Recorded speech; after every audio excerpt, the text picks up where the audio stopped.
네, 안녕하세요. 2024년 상반기 코이카 개발협력 사람들의 이야기를 다루다 행사에 함께해 주신 여러분 감사합니다. 저는 진행을 맡은 홍아영입니다. 이렇게 온라인으로 여러분을 만나 뵙게 돼 무척 반갑습니다. 세계와 통하는 길은 예전에 비해서 많이 다양해졌지만 국제개발 협력 분야로 진출을 원하는 청년 인재들은 정보 부족으로 인해 진로 설계와 방향 설정에 어려움을 겪기도 합니다. 코이카 개발협력 커리어센터에서 이런 어려움을 해결하고자 오늘 프로그램을 마련했습니다. 국제개발 협력 분야 대표 직무 종사자분들을 초청해 생생한 경험과 노하우를 공유하고자 마련했습니다. 오늘 이 프로그램 마지막까지 많은 시청 부탁드립니다. 오늘 이 시간 1부와 2부로 진행될 예정입니다. 1부는 분야별 패널분들이 자신의 직무와 경력 개발 과정을 소개해 주실 예정이고요. 2부에서는 여러분의 사전 질문에 대한 패널분들의 답변 시간을 가지겠습니다. 그럼 오늘 프로그램 함께 이끌어 주실 패널분들을 소개하겠습니다. 연구 분야 전문가 현대경제연구원의 ODA 연구위원 김승준님. 네, 안녕하십니까. 현대경제연구원의 김승준입니다. 다음은 현장 분야 전문가 국경 없는 의사회의 현장 파견 활동가 최지훈님. 네, 안녕하세요. 국경의사회 활동가 최지훈입니다. 네, 마지막으로 행정 분야 전문가 한국국제협력단의 ODA 행정 전문가 이길성님. 네, 안녕하세요. 코이카 지역사업 총괄실 이길석입니다. 네, 모두 반갑습니다. 이 자리가 좀 떨리실 수도 있을 것 같은데요. 다양한 곳에서 시청 중이신 시청자분들께서도 이곳에 격려를 보내주시면 감사하겠습니다. 네, 박수를 보내주시는 분들도 보이고요. 눈빛으로 응원을 보내주시는 분들도 계신데 모두 감사합니다. 자, 이제 본격적으로 1부 프로그램 시작하겠습니다.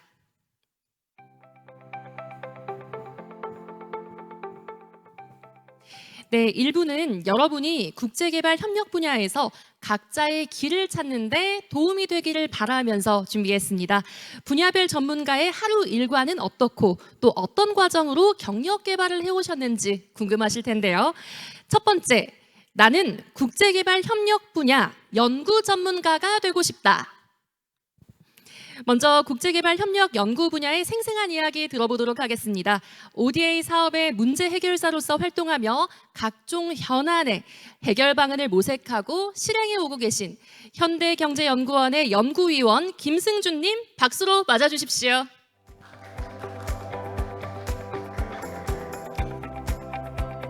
네, 안녕하십니까. 현대경제연구원의 김승준입니다.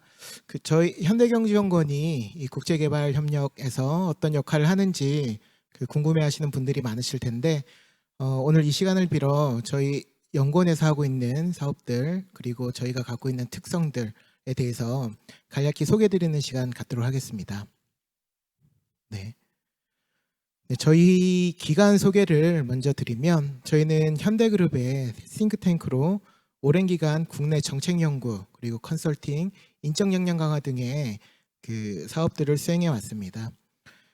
여기 안에 가운데 슬라이드 1 안에 보시는 것처럼 저희는 경제 및 산업 현안 분석 그리고 정책 과제 및 어젠다 발굴, 공공 민간 대상 정책 컨설팅 등의 활동들을 해왔고 이러한 전문성과 경험을 바탕으로 개발도상국에도 공유를 하고 또 우리나라와 개발도상국의 동방 성장을 추구하기 위해 ODA를 사업을 수행을 하고 있습니다. 네, 화면에서 보시는 것처럼 저희는 ODA 사업 프로세스의 전 주기를 대상으로 컨설팅을 하고 있는데 처음에 사업 발굴 및 형성 단계에서부터 사업에 대한 기본 설계 및 상세 설계 그리고 사업 수행 및 관리, 평가 및 효과성 연구까지 모든 사이클을 대상으로 과제를 수행하고 있습니다. 특히 저희 연구원에서 조금 더 중점적으로 추진하고 있는 것은 우리 민간 기업이 ODA 사업을 통해서 해외에 진출을 할 수 있고 또 수출도 할 수 있는 그런 브릿지 역할을 하는 것에 조금 더 초점을 갖고 있습니다. 네, 그래서 우리 현대경제연구원이 어떤 역할을 하고 있나 어떤 일들을 하나 하는 것에 대한 소개는 아마 저희 기관이 하고 있는 사업들에 대해서 소개해 드리는 게 가장 빠를 텐데요. 위쪽에 3개 사업 같은 경우는 그 정책 자문 사업들입니다. 우리나라의 대표적인 정책 자문 사업으로 우리 코이카의 딥과 함께 그 기재부의 기획재정부의 그 KSP 사업이 있죠. 저희가 지금 카타르 대상으로 한 기후 스마트 농업 및 실내 농장, 그리고 작년에 볼리비아를 대상으로 했던 디지털 기술을 통한 수출 기업 육성 방안 등의 정책 과제를 수행하고 있고, 또 저희가 하고 있는 사업 기획에 대한 컨설팅은 EDCF 대상, 르완다나 우즈베키스탄에서 타당성 조사를 수행하고 있는 것들, 그리고 사업 수행 측면에서는 코이카의 전략적 민간 현역 사업인 케냐 사업 중에서 성과 관리 및 연구 등의 역할을 수행하고 있습니다. 저희 기관이 중점적으로 하는 사업 분야 중에 하나가 인적 역량 강화라고 소개를 드렸었는데요. 농업 분야에서 요즘 되게 많은 관심을 받고 있는 사업이죠. 네, 아프리카 K라이스 벨트 역량 강화 초청 연수도 저희 기관에서 수행을 하고 있습니다.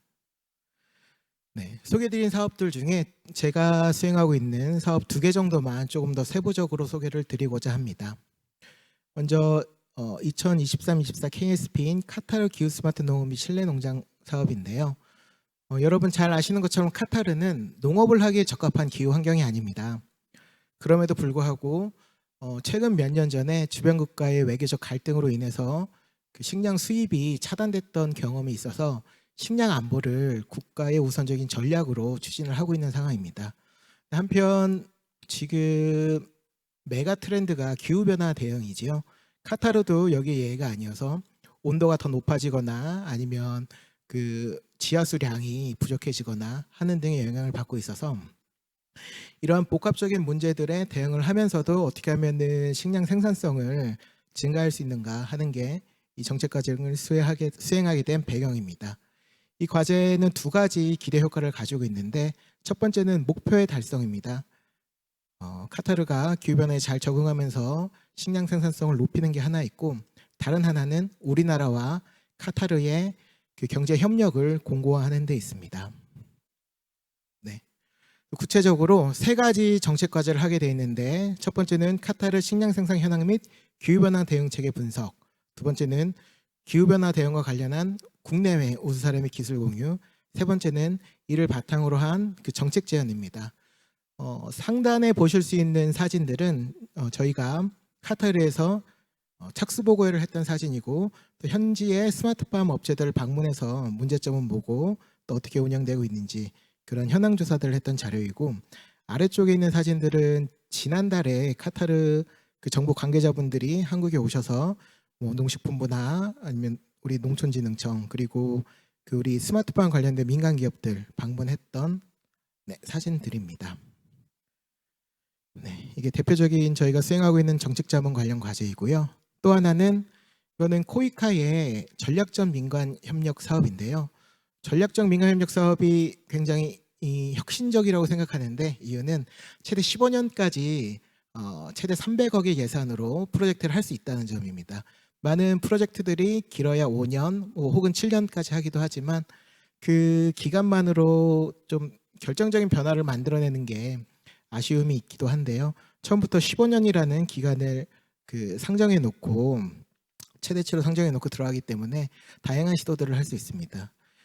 이 케냐 사업 같은 경우는 케냐의 2개조를 대상으로 온실가스 감축 및 지역 주민들이 기후 변화에 대응할 수 있도록 지원하는 사업입니다. 성과 목표는 2가지를 가지고 있는데요. 하나는 주민 주도의 경관보건 및 보호랑, 그리고 기후 스마트 농업을 통한 생산성 증가와 소득 증대입니다.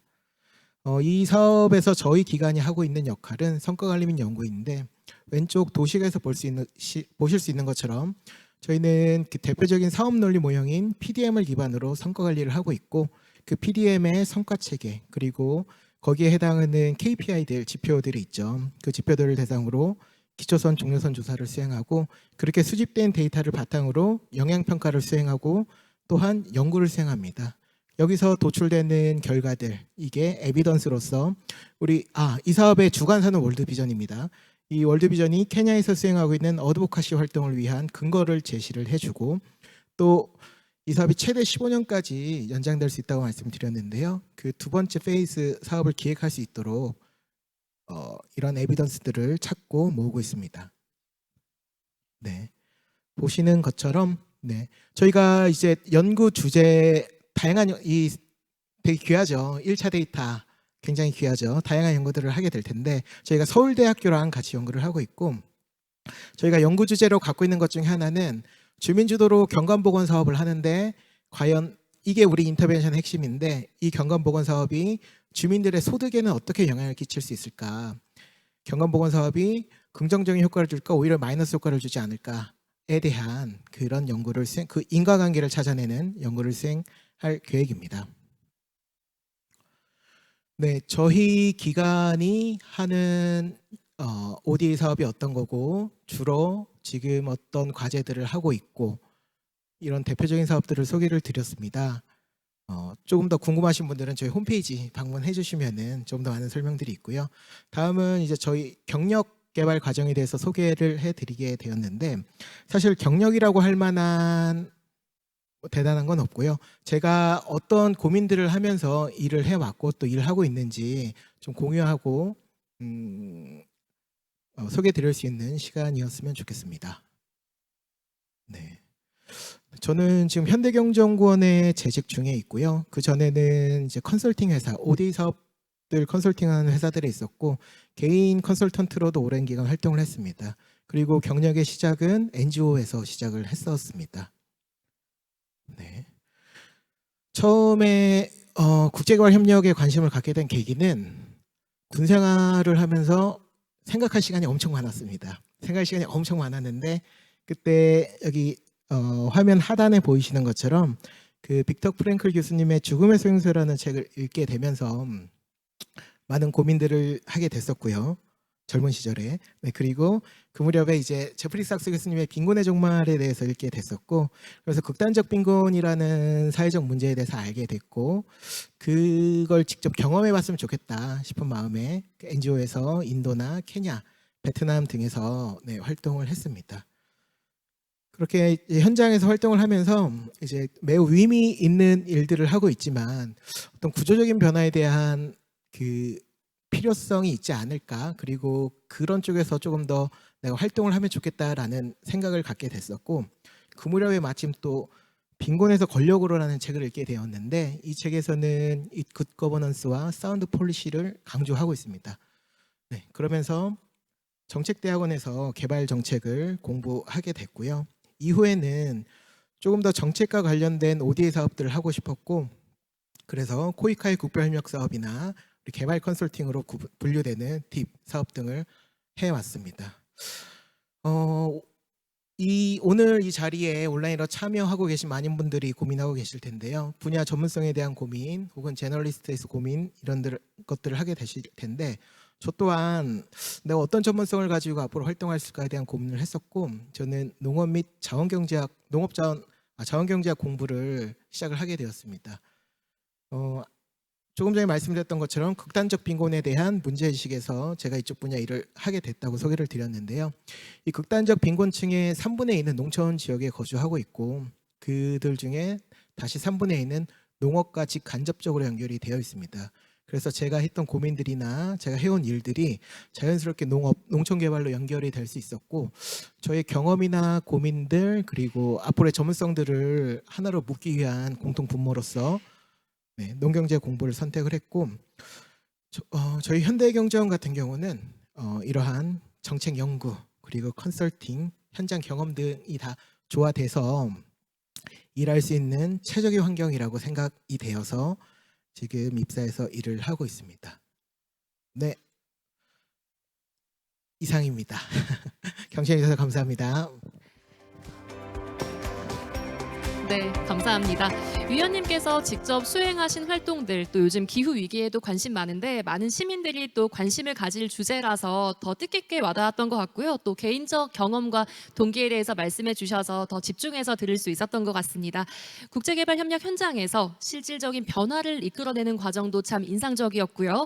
눈에 보이지 않는 패턴을 찾아내는 일종의 예술 같다라는 생각도 듭니다. 다음 두 번째, 나는 국제개발 협력 분야 현장 전문가가 되고 싶다. 깨끗한 물 한 방울 위생적인 환경 하나가 사람들의 삶을 어떻게 변화시키는지 몸소 보여주시는 분입니다. 식수 및 위생 분야 최전선에서 활동하고 계신 국경 없는 의사회의 현장 파견 활동가 최지훈님을 큰 박수로 맞아주십시오. 안녕하세요. 저는 국경 없는 의사회 식수위생관리자로 활동하고 있는 최지훈입니다. 먼저 직무에 관해 죄송합니다. 네, 국경 없는 의사회는 친숙한 분들이 많으리라 생각합니다. 저희 기관을 한마디로 정의하면 국제 인도주의 의료 구호단체입니다. 여기서 인도주의란 모든 인간이 평등한 인격과 존엄성을 지닌 동등한 인간이라는 가치를 차별 없이 실현하려는 의미를 가집니다. 국경 없는 의사회는 이런 국제 인도주의 구호단체들 중에서 특히 의료 지원의 강점을 보이는 단체입니다. 먼저 식수위생관리자 직무에 대해 소개해드리겠습니다. 식수위생관리자는 국제 인도주의 구호단체에서 흔히 볼 수 있는 직종입니다. 그 이유는 식수 및 위생관리가 생명과 직결되는 영역 중 하나이기 때문입니다. 구호 지원을 할 때 적절한 식수와 위생에 대한 지원이 없다면 피해자들은 다시 건강이 악화되고 고통을 받게 됩니다. 그럼 이처럼 중요한 식수위생 직무에서는 어떤 일을 하는지 자세히 말씀드리겠습니다. 먼저 식수, 폐수, 폐기물, 위생, 인학, 감염 관리 등의 활동을 수행하고 모니터링합니다. 또한 긴급 구호 상황에 대응하고 대비 전략을 수립합니다. 여기서 긴급 구호 상황이란 갑작스러운 무장 분쟁이나 자연재해로 인한 난민 발생 또는 갑작스러운 에볼라, 콜레라 등의 전염병 유행을 예로 들 수 있습니다. 세 번째로는 식수위생과 관련한 물자의 종합적인 관리 및 사용에 대한 책임이 있습니다. 네 번째로는 식수위생 관련 예산 편성과 집행에 기여합니다. 다섯 번째로는 직원들의 교육, 평가 등의 역량 강화를 담당합니다. 마지막으로는 국경 없는 의사회에서 식수위생 관리자가 다른 단체와 차별화되는 점에 대해 말씀드리겠습니다. 국경 없는 의사회에서는 의료팀과 협력하여 감염 예방 관리에 더 많은 기여를 합니다. 특히 이 직무가 사망률이 높은 에볼라 유행병 대응에 있어 성공적인 구호 활동을 이끄는 데 매우 중요한 역할을 하고 있습니다. 식수위생 직무가 현장에서는 어떤 모습일지 상상이 될까 싶어 좀 더 이해하기 쉽게 현장 모습을 사진으로 보여드리고자 합니다. 이 사진은 현장 간이 수처리 시설입니다. 저희가 구호 활동으로 지원하는 수혜자는 수천 명에서 수십만 명에 이르기 때문에 식수의 수량 및 수질 확보가 중요합니다. 확보된 깨끗한 물을 잘 전달하는 부분도 중요합니다. 해당 사진은 식수 수송차 사진입니다. 마지막으로 사진은 수혜자들을 위한 급수시설 사진입니다. 다음으로 저의 경력 개발 과정을 소개해 드리겠습니다. 저는 토목과를 졸업하여 3년간 토목 엔지니어링 컨설팅 회사에서 근무했습니다. 거기서 국내 및 국제 상하수도 사업을 수행하고 입찰 활동을 주로 하였습니다. 이후 국경 없는 의사회와 다른 인도주의 구호단체에서 식수위생 관련 활동가로 구호 활동을 하였습니다. 화면에 보이는 두 가지 역량인 공학적 설계 업무 능력과 해외 사업 기술 및 재무 제안서 작성 경험이 인도주의 구호단체 이직의 성공적인 요인으로 작용하였습니다. 말씀드렸듯이 인도주의 구호단체에서 식수위생 관련 직종은 심각한 구호 상황에서 필수적으로 요구되는 포지션입니다. 따라서 급박한 구호 상황에서 기술적인 솔루션을 제공할 수 있는 능력이 중요합니다. 하지만 필요한 기술적 솔루션을 제공한 것뿐만 아니라 제한된 예산, 현장 보안 및 접근성, 기술적 타당성, 지속성, 변화하는 상황의 역동성, 민족적, 종교적 특성을 고려한 종합적인 제안서까지 작성해야 합니다. 이러한 업무들을 수행하며 제가 국경없는 의사회에서 항상 고려하는 궁극적인 목적은 인도주의적 위기에서 고통을 덜어주고 의도한 의료 서비스를 효과적으로 전달하는 것입니다. 마지막으로 구호 활동가가 되기 위한 요구자질입니다. 앞서 말씀드린 전문성은 기초적인 직무 역량으로 필요한 지식을 갖추는 것이 중요합니다. 두 번째인 적응 능력은 처음 활동을 시작하는 많은 분들에게 요구되는 자질입니다. 간단한 예시를 들면 지난번에 제가 활동했던 남수단 현장에서 단기 방문자가 했던 말이 있습니다. 방문 기간 동안 저는 감옥에서 생활하는 것 같았습니다. 라고 피드백을 남겼습니다. 물론 수십 명의 단기 방문자들과 활동가들 중 단 한 명의 부정적인 의견이었습니다. 하지만 본인이 그 한 명에 해당될지 아닐지가 중요합니다. 마지막으로 인도주의 활동에 대한 관심과 적성입니다. 이것이 중요한 이유는 이 직무에서 오는 보상은 인도주의적 가치관과 적성에 크게 영향을 받습니다. 또한 활동을 하면서 현장에서 피해 상황을 피부로 느껴 심적인 부담이 크기 때문입니다. 가치관과 적성이 맞지 않는다면 활동에 대한 성취감이 적고 부담이 되는 현장 상황으로 번아웃이 오기 쉽습니다. 이상으로 저희 발표는 여기까지고 지금까지 들어주셔서 감사합니다.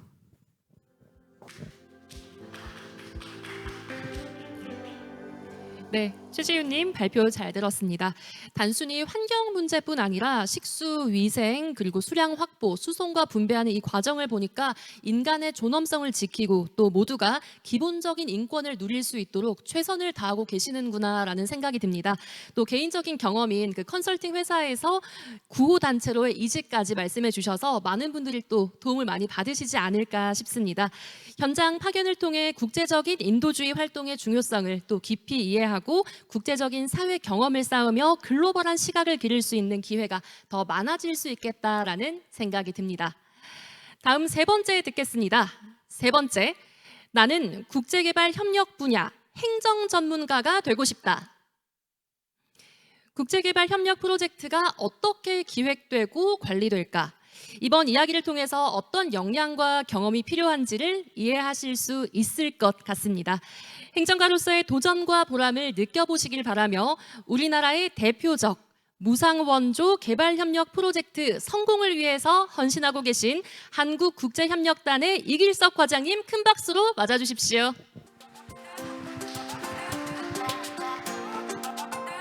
역사업 총괄실에서 근무하고 있는 이길석 과장입니다. 코이카에서 9년째 행정직으로 근무를 하고 있습니다. 코이카 행정직에 해당하는 직무 그리고 제 커리어 개발 과정에 대해서 말씀드리도록 하겠습니다. 네, 우선 코이카 행정가로서의 역할입니다. 우선 크게 4가지 항목을 준비를 했는데요. 우선 왼쪽에 있는 2개를 먼저 말씀드리겠습니다.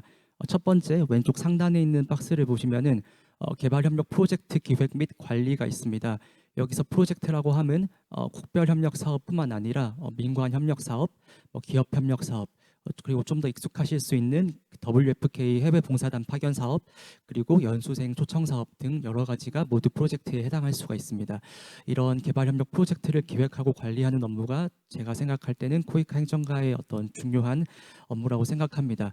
그리고 아래쪽에 보시면은 왼쪽 아래에 있는 왼쪽 하단에 있는 박스입니다. 아무튼 저희가 활동 무대가 해외 이제 개발도상국 현장이다 보니 현지 사무소를 운영을 하고 있습니다.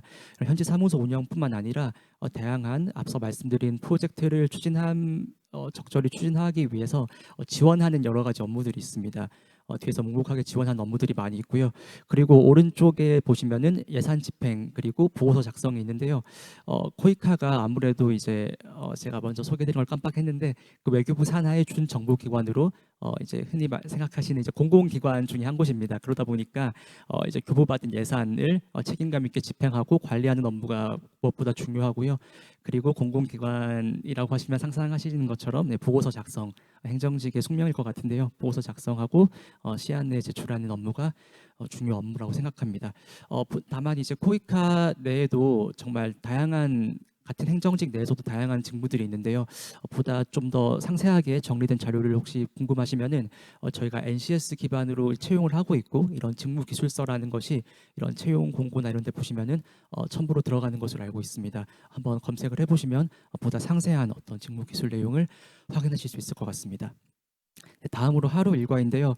이 부분도 마찬가지로 개인차가 많이 클 것 같습니다. 우선 뭐 회의가 있다고 하면은 그 시간은 이제 오전이든 오후든 회의나 이런 행사에 참여를 해야 될 것이고 그 외에 일반적으로는 뭐 보통 다들 그러시겠지만 출근을 하면은 이제 이메일 를 확인을 하고 뭐 문서 전자문서 유통된 것들을 확인하고는 합니다. 그리고 오후에도 그러니까 오전 오후가 뭐 이렇게 정확하게 구분이 된다기보다는 이것은 개인의 어떤 성향에 따라서 많이 다를 수 있을 것 같은데요. 그리고 여기 저녁이라고 나온 건 사실은 이제 들어가면 안 되는 건데 어떻게 제 개인적으로는 이제 추가적으로 제가 업무에 좀 더 욕심이 있다거나 할 때 뭐 추가적으로 자료를 조사하고 뭐 이렇게 좀 더 욕심을 낼 경우에 때때로 자주는 아니고 이렇게 야근을 가끔은 하는 것 같습니다. 그 연간 활동, 월간 활동도 이거 상당히 이제 부서마다 직무마다 차이가 좀 큰 부분인데요. 일단 연간 활동 오른쪽을 먼저 말씀드리면 아까 말씀드린 것처럼 이제 공공기관으로서 예산을 책임감 있게 집행하는 부분이 클 것이기 때문에 그런 예산 어떤 교부 편성 일정과 또 집행 어떤 결산하는 일정에 맞춰서 연간의 어떤 중요한 마일스톤들이 설정이 됩니다. 그에 따라서 월간 활동도 자연스럽게 채워지는 구조라고 보시면 되겠습니다. 네, 그리고 네, 이제 코이카 행정직에 적합한 성격으로 제가 나름대로 정리를 해봤는데요. 우선은 조직력과 계획력을 먼저 꼽아봤습니다. 저희 코이카는 저희가 지향하는 어떤 모습은 이 우리 한국 정부의 개발 협력의 플랫폼이 되는 것을 조직적으로 지향을 하고 있습니다. 그 말인즉슨 뭐 앞서 이제 활동가님도 계셨지만은 보건의료라든지 또 저희 연구위원님 같은 어떤 농촌 개발, 뭐 식량 그리고 뭐 도시 개발, 뭐 교육 분야 공적 개발 원조의 주제는 굉장히 광범위하기 때문에 저희 코이카는 이런 다양한 전문성들을 항상 필요로 하고 있고 그런 분들을 잘 이렇게 조직을 하고 계획하는 그런 역량이 굉장히 중요하다고 생각을 합니다. 그래서 이런 조정하는 성격과 역량이 필요하다고 생각을 해봤고요. 그리고 문제 해결 능력입니다. 저희가 활동 모델가 이 사업을 추진하는 대상 국가가 아무래도 흔히 얘기하는 개발도상국이다 보니까 이게 저희 한국의 어떤 이런 선진화된 어떤 거버넌스나 이런 거에 대비해서는 조금 더 복잡한 예상치 못한 상황이 많이 발생을 할 수 있고요. 또 여러 주체들이 많기 때문에 이런 다양한 이해관계자들 가운데서 조정하고 문제를 해결하는 능력이 중요하다고 생각을 했습니다. 그리고 또 왼쪽 아래에 보시면은 같은 맥락인데요. 활동 무대가 이제 해외인 경우가 많고 한국에서 이제 근무하면서도 해외 출장이나 이런 기회가 많이 있습니다. 그리고 무엇보다 해외 순환 근무라고 해서 실제로 현지 해외 사무소에 이렇게 2년, 3년 파견 근무하는 일도 있기 때문에 적응력이 또 중요하다고 하겠습니다. 네, 그리고 마지막으로 정부의 이제 공공기관의 일원으로서 근무하는 것이기 때문에 책임감 그리고 성실함이 수반된다고 할 수 있겠습니다. 네, 그리고 경력 개발 과정에 대해서 짧게 말씀드리겠습니다. 제 개인의 경험에 국한된 것이긴 한데요. 감안해서 청취해 주시면 감사하겠습니다. 우선 저는 학부에서는 환경생태공학이라고 하는 이공계 쪽 전공으로 이제 입학을 했고 다만 이제 공부를 하는 도중에 철학과를 이중 전공을 하게 됐습니다. 환경, 뭐 자연보호 이런 주제를 다루다 보니까 자연스럽게 뭐 생태관, 뭐 자연관 이런 데 관심이 생겨가지고 다소 이제 동떨어져 보일 수 있는 철학을 이중 전공을 했고요. 그 다음에는 프랑스의 이제 정치학을 전문으로 하는 곳에 이제 교환학생을 1년간 다녀왔습니다. 그 배경은 이제 환경 문제가 이제 전 지구적인 문제라고 하는데 아까 연구위원님께서도 기후 변화도 말씀해 주셨고 그렇지만 이제 과학 기술 관점에서 이 문제를 온전히 해결할 수 있는 데는 한계가 있고 이런 여러 가지 글로벌 이해 관계자들 가운데 의견도 잘 조율하고 이런 정치, 경제, 사회적 접근도 중요하겠다는 어떤 생각을 갖게 돼가지고 교환학생으로서 수학을 하면서 그런 부분에 대한 지식을 좀 더 보완할 수 있었습니다. 물론 국가가 이제 영미권이 아니고 프랑스였다 보니까 이 제2 외국어 프랑스어 역량도 조금 배양할 수 있는 기회가 됐습니다. 네, 그리고 프랑스에서 이제 교환학생을 이제 지내는 동안 당시 이제 프랑스에서 이제 유엔 기후 변화 협약 제21차 당사국 총회가 이제 파리에서 2025년에 이제 개최될 예정이었는데요. 그 준비하는 과정의 일환으로 이 학생 시민사회뿐만 아니라 학생 단체에서도 여러 가지 활동이 있었습니다. 그래서 이런 데도 좀 적극적으로 참여를 했던 경험이 있습니다. 네, 그렇게 하고 저는 2016년도에 코이카에 이제 일반직 공채로 입사를 했고요. 초기에는 제가 이게 반드시 그런 어떤 연관성이 있는지는 알 수는 없지만은 입사하고 첫 3년 동안 이제 세네갈 농촌 개발 프로젝트의 어떤 기획 조사라든지 그리고 모로코 이런 그 프랑스어권으로 출장을 갈 기회들이 있었습니다. 아무래도 당시에 어떤 부서장분들이나 이런 분들께서 제 개인의 어떤 어학 능력이나 이런 부분을 좀 감안을 해주셨던 게 아닌가 생각이 들기도 합니다. 네, 이런 식으로 사업 개발 협력 프로젝트의 어떤 조사 기획 업무를 하면서 경험을 많이 쌓아갔던 것 같습니다. 네, 그리고 2020년부터 23년까지 작년까지 이제 코이카 저희 남미의 8개 국가의 이제 해외 사무소를 운영하고 있는데요. 중남미에 그 중에 이제 볼리비아 사무소에서 3년간 부소장 직으로 근무를 하고 왔습니다. 현장에서는 이제 보다 가깝게 개발 협력 사업들을 실제로 관찰을 하면서 모니터링하고 집행 운영 관리하는 그런 업무를 맡았었습니다. 그 외로는 개인적으로 좀 뜻깊었던 업무인데요. 그 OECD의 이제 다크 DAC 개발원조위원회라고 하는 어떤 소그룹이 있습니다. 내부에 그룹이 있고 매년 이제 환경 네트워크라고 해서 이 환경을 주제로 이 ODA와 환경과의 관련성에 대해서 여러 가지 논의를 하는 그런 장이 있는데요. 한국 대표단으로 참여하는 기회를 가졌어서 제 학부 전공이나 이런 걸 생각했을 때 굉장히 뜻깊은 경험이었습니다. 네, 그리고 뭐 유엔이나 OECD가 아니라고 하더라도 여러 가지 국제 회의들이 많이 있는 편이고 관계 있는 업무를 맡고 있다고 한다면은 국제 회의에 참여할 기회가 많이 있고요. 그리고 꼭 이렇게 국제적인 어떤 조직에서 이렇게 개최하는 회의가 아니라고 하더라도 해외 사무소에 근무하게 되면은 수많은 이제 이해 관계자들과 정말 일상적으로 회의가 많습니다. 그런 하나하나의 작아 보이는 회의들도 관점에 따라서는 모두 하나하나가 국제 회의라고 볼 수 있을 것 같습니다. 네, 여기까지 제 얘기를 말씀드리고요. 혹시 다 담지 못한 내용을 시간상 있을 것 같아가지고 저희 코이카에서 여러 그 유튜브 채널을 많이 운영을 하고 있습니다. 여러 가지 보시면은 이런 제가 빠르게 그냥 슬라이드로 보여드릴 텐데요. 뭐 신입사원 채용 과정에 대한 어떤 정보를 접하실 수도 있고 제가 일일이 다 말씀드리지 못한 실제로 해외 현장에 근무하고 계신 동료 직원분들이 이렇게 브이로그 같은 영상도 많이 있고요. 그래서 혹시 시간이 되시면 이렇게 유튜브에서 추가적으로 영상을 찾아보면서 이 직무에 대해서 더 간접적으로 이해하실 수 있을 것으로 생각을 합니다. 네, 이상입니다. 감사합니다.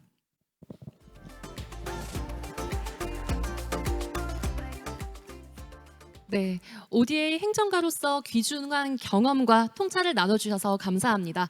행정가라고 하면 어떤 역량이 필요할까 사실 막연하게 느낄 수도 있을 텐데요. 이렇게 또 구체적으로 하나하나 짚어주시니까 이런 게 필요하구나라고 깨달을 수도 있을 것 같고요. 또 어떤 경험을 또 시작해야 될까라고 고민하는 분들에게는 이렇게 시작하면 되겠구나라는 통찰까지 얻을 수 있지 않았을까 싶습니다.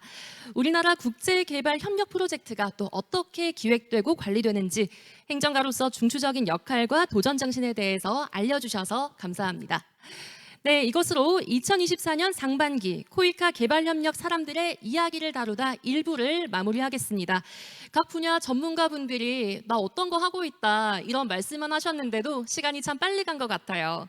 잠시 휴식 시간을 갖고 2부에서는 여러분께서 작성해 주셨던 사전 질문에 대한 패널분들의 답변을 들어볼 예정입니다. 국제개발협력 분야 취업을 준비하고 계신 분들께 도움이 될 내용이 많으니까 또 2부도 함께 해주시면 감사하겠습니다. 현재 시각 3시 34분 지나고 있는데요. 10분간 휴식 시간을 갖고 3시 45분에 다시 뵙겠습니다.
네, 10분이 참 금방 지났죠? 지난 1부에서는 각 패널분들께서 자신의 경험과 또 조언을 나눠주셨는데요.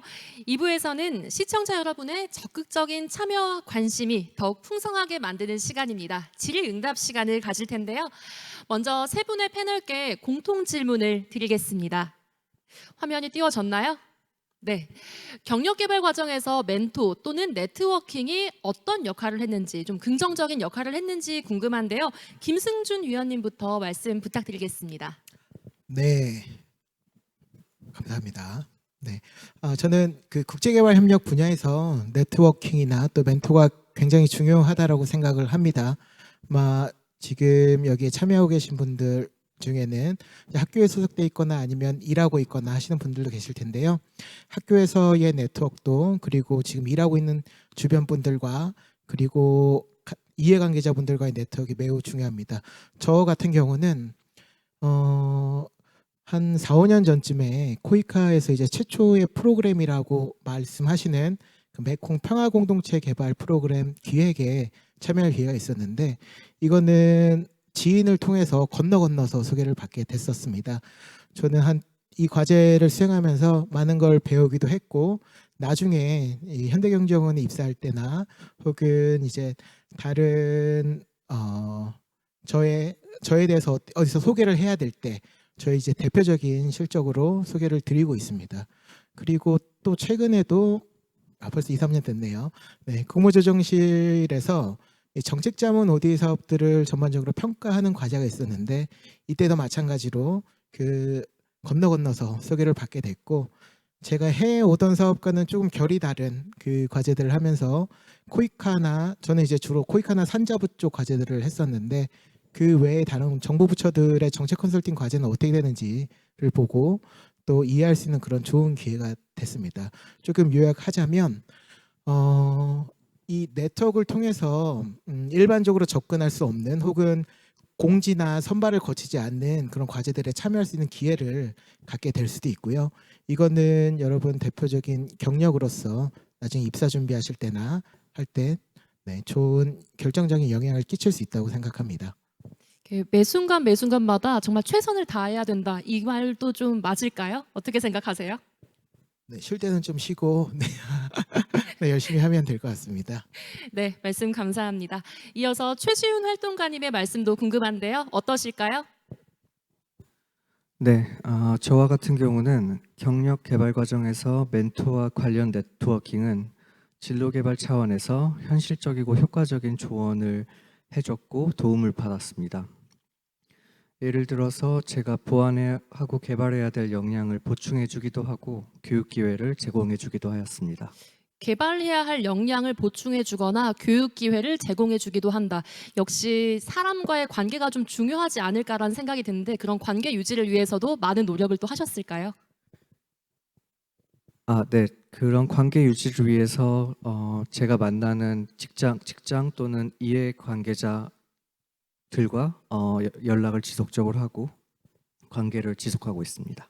네, 관계된 곳에서 일을 하고 있다면 계속해서 연락을 하고 그 관계를 유지하는 게 참 중요하다라는 생각이 듭니다. 이건 모든 사회생활이 또 마찬가지겠죠. 네, 마지막으로 이길석 과장님도 궁금한데요. 어떻게 바라보고 계신가요? 네, 사회자님께서 말씀해 주신 것처럼 참 멘토나 네트워킹은 이제 모든 사회생활에서 공통적으로 사실 중요한 것 같습니다. 다만 그 개발 협력 분야에 있어서는 아까 저희 연구위원님께서 말씀해 주신 것처럼 사실 저희가 활동 무대가 결국은 이제 저희 협력 국가들이 이제 개발도상국이라고 하는 좀 상대적으로 낯선 나라들이 많기 때문에 여러분들께서 갖고 있는 어떤 대학교 전공이나 쌓아오신 경력을 바탕으로 형성된 전문성 그리고 이 개발 협력 분야에서는 좀 추가로 더 한다면은 그 협력 대상국에서 사용하는 언어에 대한 언어 전문성 그리고 지역 전문성 이런 것들이 이제 결합돼서 이렇게 좀 교집합이 되는 그런 인재들이 많이 필요하다는 얘기를 하곤 하는데요. 이렇게까지 이렇게 고려하고 보면은 그러니까 어떤 분야나 어떤 경력 측면에서 전문 분야 그리고 언어, 지역 이렇게 다 충족하는 분이 또 많지 않기 때문에 멘토나 네트워킹 이게 더 중요한 것 같고 이런 다양한 관점에서 여러 정보를 얻고 본인의 어떤 진로를 설계하시는데 굉장히 중요한 역할을 한다고 생각합니다.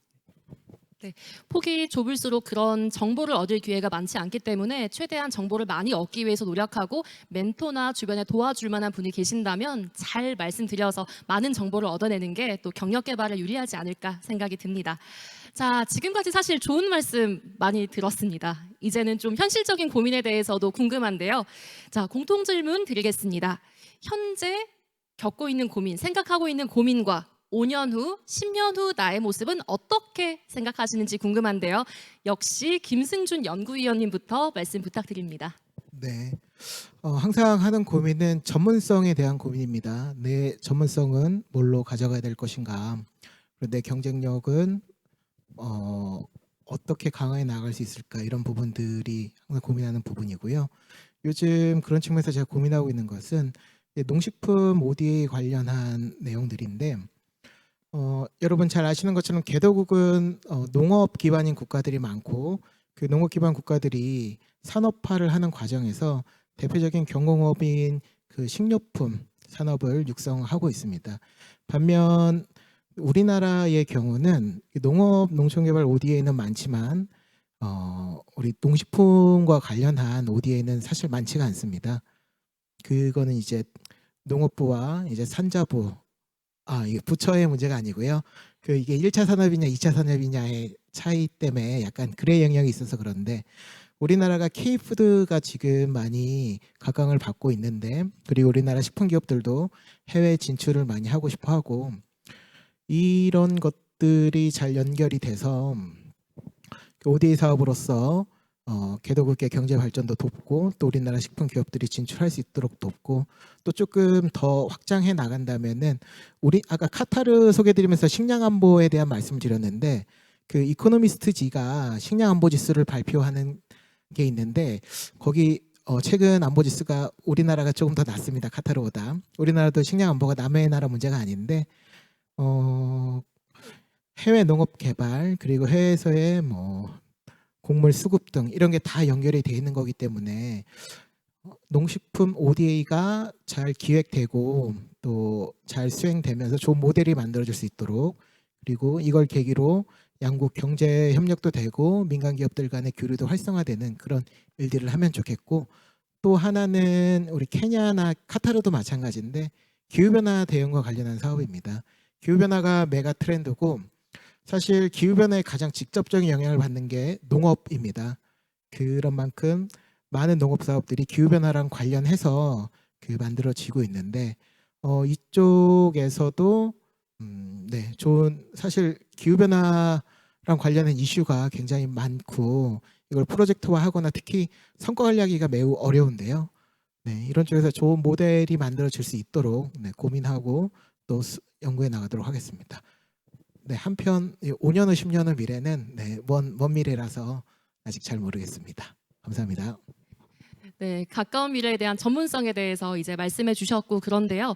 혹시 어떤 공부를 좀 더 집중해서 하실 건지 생각해 보신 적도 있으실까요? 네, 저는 농경제를 지금 박사 과정에서 공부하고 있고요. 그래서 이 학위를 마치는 게 학위를 마무리하는 게 지금 목표로 가지고 있고 아까 식품 ODA 관련해서 조금 말씀드렸는데 식품 기업의 해외 진출도 중요한 이유가 지금 글로벌 밸류 체인이라는 개념이 있고 농식품 분야도 이제 막 연구가 되고 있는 단계이긴 하지만 다국적 농식품 기업을 중심으로 수직 계열화가 이루어집니다.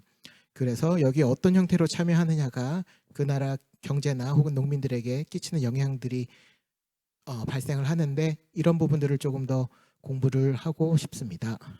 네, 말씀 감사합니다. 이어서 최지훈 활동가님은 또 어떻게 바라보고 계신지 궁금한데요. 말씀 부탁드리겠습니다. 네, 현재 저희 고민은 어떻게 하면 국가 없는 의사회에서 더 많은 책임과 역량을 가진 활동가가 될 수 있는가입니다. 그리고 제가 생각하는 5년 후의 저의 모습은 여전히 인도주의 기구에서 활동하고 있으리라 생각되며 팀원들을 도와주고 팀을 이끄는 리더가 되기를 바랍니다. 네, 5년 후에는 계속 일을 하고 계실 거고 10년 후 리더 이렇게 생각하시면 되나요? 아니면 5년 후 리더인가요? 네, 5년 후에 되면 좋겠지만 10년 후에 될 수도 있겠네요. 네. 빠르면 빠를수록 좋겠습니다. 네, 이어서 이길석 과장님은 어떻게 바라보고 계실까요? 네, 현재 제가 고민하는 부분도 아까 연구위원님과 유사한 부분인데요. 결국 제 전문성을 어떻게 가져갈 것이냐 하는 부분입니다. 일단은 공적개발 원조, 개발 협력을 떠올렸을 때 아마도 저희 활동가님처럼 보건의료 분야나 어떤 교육 분야 뭐 이런 분야에 좀 더 익숙하실 것 같은데요. 예를 들어서 저희가 개발도상국 협력국에 학교를 건설한다든지 뭐 병원을 건설한다든지 이런 프로젝트를 진행할 때 저희는 이런 마중물이 돼서 이런 전문가분들을 이렇게 모아서 프로젝트가 잘 집행될 수 있도록 이렇게 지원하는 역할을 좀 더 많이 하는 것 같습니다. 행정직이라는 것 자체가 그렇게 추진을 하다 보면은 전문 예를 들어서 의료계에 계시는 분들이나 뭐 교육계, 뭐 농촌, 뭐 이런 연구 전문하시는 분들 보면은 참 멋있다는 생각이 들 때도 많고 상대적으로 저는 이런 뚜렷한 전문성이 없이 이 행정직이라는 게 참 제너럴리스트로 이제 수렴하는 게 아닌가 그런 고민을 좀 진지하게 많이 하는 것 같습니다. 그래서 이런 보편적인 주제일 수 있는데 제너럴리스트와 스페셜리스트 사이에서 고민을 많이 하는 것 같고요. 유사한 맥락에서 제 5년 후, 10년 후 모습을 그려본다면은 우선은 제가 석사 과정을 지금 공부를 하고 있고 그 과정을 마치고 논문 작성을 지금 준비를 하고 있습니다. 그래서 아직 석사도 마치지 못했지만 10년 후에는 아마 쉽지 않겠지만 박사까지 욕심을 내보려고 하고요. 물리적으로는 아마 코이카 또 해외 사무소에서 부소장 또는 소장으로 근무를 하고 있을 것 같습니다. 네, 제너럴리스트와 스페셜리스트 사이의 고민이라고 하셨는데 정말 현실적인 고민이란 생각이 들거든요. 나중에는 이 자리가 한 번 더 마련된다면 그때는 어떤 방향으로 고민이 해결됐는지 함께 말씀해 주시면 참 좋겠다라는 생각이 듭니다. 자, 이어서 다음 순서 넘어가겠습니다. 이번 행사에 사전 신청하신 분들을 대상으로 이번 프로그램 주제에 대해 알고자 하는 내용이나 또 패널 분들께 궁금한 점이 뭔지 먼저 조사해 봤는데요. 내용이나 각 패널 분들께 궁금하신 점 정말 많은 분들이 신청해 주셨고요. 그만큼 질문을 선정하는 게 참 쉽진 않았습니다. 오늘 프로그램 여러분들의 궁금증을 해소하고자 하는 자리인 만큼 패널 분들이 직접 이 질문들 선정했는데요. 하나씩 차례로 풀어보겠습니다. 먼저 김승준 연구위원님께 질문 2가지가 들어왔는데요. 첫 번째 질문 먼저 드리겠습니다. 그런데 질문이 좀 길어서 나눠서 드리겠습니다. ODA 컨설팅은 기업이 국제개발 협력 사업을 수주할 수 있도록 돕는 것인가요? 아니면 기업과 함께 협력하여 사업을 수주하는 것인가요? 네, 양쪽 모두에 해당하는데요. 먼저 기업이 국제개발 협력 사업을 수주하도록 돕는 부분을 말씀드리자면 우리나라가 이제 GCF에 많은 기금을 출자를 했죠. 그리고 또 그 기금을 활용한 사업들을 발굴하는 노력을 하고 있는데요. 저희가 최근에 그 한국 환경산업기술원인가요? 네, 그 KT의 지원으로 GCF 사업 발굴하는 과제를 저희 연구원에서 수행한 바가 있습니다. 이 사업은 GCF 사업을 통해서 우리나라 기업들이 또 국제 조달 시장에 진출할 수 있도록 돕는 그런 역할이었고요. 또 한편으로는 이제 기업과 함께 협력하여 사업을 수주하는 부분은 아까 저희가 수행하고 있는 사업들을 소개해드렸었는데 예를 들면 한국산업기술진흥원이 스리랑카에 수상태양광을 설치하는 사업이 있습니다. 이 사업은 저희가 그 엔지니어링 회사랑 함께 수주를 했고 그 수상태양광을 건립하면서 저희는 이제 교육이나 정책 연구하는 그런 부분들을 하고 있습니다. 네, 양쪽 모두 해당된다. 이렇게 생각하면 될 것 같고요. 네, 1번 질문의 2번째 질문입니다. ODA 사업 모니터링의 경우 주로 정부 부처별 ODA 사업을 평가하나요? 아니면 민간의 ODA 사업도 평가하나요? 라는 질문입니다. 네, 제가 이해하기로는 질문이 2가지가 될 것 같은데 하나는 우리가 공여 기관이 한 40여 개 정도가 있는 것 같습니다. 그 공여 기관들이 하는 그 부처별 ODA 사업의 전반적인 평가를 하느냐인 질문일 수 있을 것 같은데 이런 경우는 주로 이제 우리 국무조정실 국회의에서 평가를 기획하시고 주로 이제 정책연구기관들, 국책연구기관들이 평가를 하시는 걸로 알고 있고요. 연련은 있습니다만, 네, 많이 하고 계시고 그 외에 이제 저희가 하고 있는 평가 사업들은 이 공여기관들에서 기획하고 발주한 프로젝트나 뭐 연구 과제들 그거에 대한 평가를 하고 있습니다.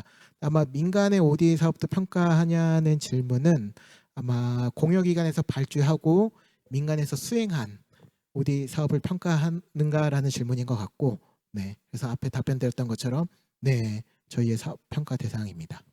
네. 최근 모니터링 업무가 단순한 모니터링 업무를 넘어서 평가와 책무, 학습까지 포괄하는 추세가 있습니다. 이런 변화에 대해서 현대경제연구원이 갖고 있는 내부 방침이나 대응 전략이 궁금합니다. 네, 아까 저희 기관이 수행하고 있는 사업 중에서 그 코이카의 전략형 민간 협력 사업, 네, 케냐 사업 소개를 드리면서 저희가 하고 있는 성과 관리와 그 연구에 대해서 소개를 드렸는데요. 거기에서 이제 확인하셨을 것처럼, 네, 저희가 이 평가를 통해서 그 이 사업의 효과성을 증명하는 이 책무성이나 혹은 또 이제 거기서부터 어떤 뭐 정책적 시사점이나 또 에비던스를 발견해서 학습하는 내용들이 다 포함되어 있고요. 잘 아시는 것처럼 기본적으로는 OECD 닥의 그 평가 가이드라인이 있고 또 우리 국무조정실에서 또 발간한 그 평가 매뉴얼이 있고요. 그리고 코이카 평가실의 평가 길라잡이가 굉장히 잘 돼 있죠. 네, 저희는 이런 지침들에 따라서 수행을 하고 있고 이런 지침들에는 질문 주신 내용들이 다 포함이 되어 있습니다. 네, 감사합니다. 자, 열정이 느껴지는 첫 번째 질문과 답변이었습니다. 이제 두 번째 질문으로 넘어가겠습니다. 요즘 ODA 연구는 어떤 부분에 중점을 두고 있나요? 또한 학사, 석사, 박사 졸업 여부에 따라서 연구원에서는 업무가 어떻게 달라지는지 궁금합니다. 그 요즘 ODA 연구가 어떻다라고 제가 잘 모르겠습니다. 저희가 이제 민간 연구기관으로서 연구를 기획하는 경우는 많지가 않고 다만 요즘 어떤 연구들이 많냐라는 질문이라면 우선은 아까 소개드렸던 기후변화 대응과 관련한 다양한 시도들이 있고요. 코이카도 그렇고 우리 수출입은행도 그렇고 이제 다른 기관들도 비슷한 움직임을 보이고 있다고 생각하는데 그 기후변화 대응을 주류화하려는 그런 연구들 실제로 어떻게 사업이나 사업 선정이나 뭐 수행과 평가 단계에서 어떻게 적용할 것이냐 이런 부분들 그리고 여기에 또 이제 기술 같은 것도 지원을 해주고 있죠. 기후변화 대응과 관련한 연구가 많이 있고요. 또 하나는 그 어떻게 하면 ODA를 통해서 우리 민간 기업의 해외 진출을 또 도울 수 있을까라는 부분도 중요한 연구 주제인 것 같습니다. 예를 들면 인도네시아에 생분해성 플라스틱을 수출하고자 하는 우리나라의 니즈가 있고요. 그걸 위해서 이제 ODA 사업에서 먼저 정책 컨설팅부터 들어가는 거죠. 플라스틱 생분해성 플라스틱이 왜 필요한가? 그리고 그 사용을 촉진하기 위한 정책이나 뭐 법규들을 만드는 것부터 시작을 하는 거고 그리고 우리나라 민간 기업이 또 거기에 진출을 하거나 기술을 이전하거나 이렇게 연결될 수 있는 것처럼 해외 진출 방안이 네, 이 두 가지가 제가 알고 있는 주요 트렌드입니다. 네, 석학사, 박사 이건 어떻게 될까요? 네, 저희가 딱 석사다, 박사다 이렇게 해가지고 업무가 뚜렷이 구분되는 건 아니고 각자의 이제 역량이나 역할들에 따라 달라질 텐데 아무래도 경력이 좀 많은 박사나 그 직급이 높은 경우에는 이제 대외 활동 이제 관계 기관들과 같이 커뮤니케이션하는 그리고 뭐 연구 과제나 프로젝트별로 기획이나 계획을 수립하는 것들, 삼출물의 품질 관리 이런 부분들에 조금 더 중점을 두게 되고 우리 연구원들 같은 경우에는 연구의 수행 그리고 관계자들과의 다양한 커뮤니케이션들을 하고 그리고 연구 행정 우리 정사한 업무가 굉장히 많죠. 네, 이런 부분들을 나눠서 하고 있습니다. 네, 말씀 감사합니다. 이어서 최지훈 현장 파견 활동가님께 질문 드리겠습니다. 첫 번째 질문인데요. INGO에서 근무하며 경험할 수 있는 특수성에 대해서 물어봤습니다. 어떨까요? 네, 네. 국경의 의사회라는 그 비정부 국제 기구에 근무하면서 경험할 수 있었던 특수성은 아무래도 인도주의적 위기 현장의 현실입니다. 주로 무장 분쟁 지역이나 자연재해 지역, 그리고 에볼라나 콜레라 등의 유행병 피해 지역 등입니다. 이런 현장에서 근무하다 보면 리더십, 안전관리, 본인 관리 능력, 긴장된 상황에서 팀원 관리, 그리고 소통 능력 등의 많은 역량이 강화될 수 있습니다. 네, 그리고 네. 말씀 주세요. 네. 그리고 이런 현장에서 개인적으로 놀라운 모습들을 많이 보기도 합니다. 제가 기대하지 못했던 협동 능력이나 인류의 희생 정신 등을 보면 강한 사명감과 많은 에너지를 받습니다. 네, 감사합니다. 그 답변 중에서 안전관리라고 말씀을 해주셨는데 특히 조금만 더 구체적으로 말씀해 주신다면 이게 어떤 방식으로 이루어질까요? 네, 예를 들어서 저희가 현장에서 일하면 차량을 이용해서 현장과 사무실을 오가는 경우가 많은데 그때 뭐 이동하면서 발견한 특이점 같은 것들을 이제 보안 관리자한테 보고를 하고 그거에 대한 뭐 대응 방안 이런 거를 같이 수립을 하기도 하고 그거를 직원들에게 공지하기도 합니다. 네. 예기치 못한 변수 상황들에 대해서 많이 대비를 하고 그에 관한 소통을 계속해서 이어가시면서 안전관리를 한다 이렇게 생각하면 될까요? 네, 감사합니다. 두 번째 질문 드리겠습니다. 봉사나 해당 기업으로 일을 할 때 어떤 스펙을 많이 보는지 궁금합니다. 굉장히 현실적인 질문이네요. 네, 그 인도주의 구호단체에서 가장 좋은 스펙은 그 해당 직무 또는 인도주의 구호단체와 관련성이 있는 경험입니다. 저 같은 경우에는 초기에는 영어 능력과 상하수도 엔지니어링 경험이 주요 스펙이었고 현재는 다양한 인도주의 단체 경험이 가장 큰 강점입니다. 그렇기 때문에 관련 봉사활동 또는 전문 활동 등의 경험을 쌓고 지원을 한다면 수월할 거라고 생각합니다. 관련 봉사활동이라고 하면은 좀 구체적으로 예를 좀 들어주실 수 있을까요? 이게 업체명을 말하기는 좀 그렇고 어떤 봉사활동이 좀 있을까요? 저는 봉사활동에 참 해본 적은 없는데 제가 듣기로는 그 다양한 봉사단, 해외 봉사단 활동 같은 게 있는 걸로 알고 있습니다. 네, 그런 게 도움이 될 것 같습니다. 네, 봉사 경험에 해외 경험이 더해진 해외 봉사단 경험이 괜찮을 것 같다. 네. 네, 감사합니다. 네, 이어서 이길석 과장님께 질문 드리겠습니다. 질문 1번이고 굉장히 좀 깁니다. 역시 좀 차례차례 나누어서 가겠습니다. 코이카 입사 후 대학원을 병행할 수 있는지 궁금합니다. 어떨까요? 네, 가능하고요. 제 자신이 네, 지금 병행을 하고 있습니다. 병행을 하고 있고 일단은 다양한 그 유연 근무 제도라는 게 있어서 혹시 이렇게 오후에 늦게 수업을 가야 될 경우에 좀 근무 시간을 조정할 수 있는 제도가 있고요. 그 외에 더 그 회사에서 아예 그 직원들이 대학원을 수강할 수 있도록 이렇게 학비를 지원한다든지 그런 제도도 마련되어 있습니다. 네, 본인의 경험에서 우러나온 가능합니다라는 답변이었습니다. 네, 이어서 설계 분야 전공으로 ODA 자격증 그리고 YP 경험은 있으나 개발 협력에 대한 공부가 좀 부족하다라는 생각이 듭니다. 개발 협력 분야에 대해서 더 깊게 공부하고 싶은데 추천하실 책이나 사이트, 활동 등이 있을까요? 네, 우선 ODA 자격증을 이미 취득하셨다면 저희 코이카 내부에 그 ODA 연구 교육원이라는 조직이 있는 걸 알고 계실 거예요. 그 조직 거기서 이제 출간한 국제개발 협력에 의해 입문편하고 심화편 이렇게 단행본이 나와 있습니다. 그거 참고하실 수 있을 텐데 아니면은 좀 더 객관적으로 추천을 드리자면은 일단은 개발학이라고 하는 별도의 학문 영역이 이제 있는 것으로 알고 있기 때문에 그런 키워드로 서점이나 이제 도서관에서 본인이 이제 좀 더 취향에 맞을 것 같은 책으로 시작해 보셔도 되고 아니면 아까 저 연구위원님 발표 내용 중에 그 제프리 삭스 교수님이 쓴 빈곤의 종말 조금 한 20년 정도 된 책으로 알고 있는데 아니면은 그 지속 가능한 발전의 시대라고 그 동일한 저자 제프리 삭스 교수가 2015년에 쓴 책이 있습니다. 요거는 이제 SDG 그 지속 가능 발전 목표를 이제 유엔 총회에서 2015년에 이제 의결을 하면서 그 다 같은 연도에 출판된 책으로 알고 있는데요. 그 지속 가능 발전 목표 17개 목표가 있지만은 각자 전공 영역이 아니면은 좀 하나하나 그 목표마다 익숙하지 않을 수가 있잖아요. 각 목표마다 이렇게 자세하게 풀어서 설명한 책이기 때문에 시간이 좀 경과하긴 했지만 여전히 이렇게 읽었을 때 유효한 면이 있다고 생각하고 사전처럼 궁금한 부분만 발췌해서 봐도 유용한 책이라고 생각하기 때문에 그걸 추천을 드리고요.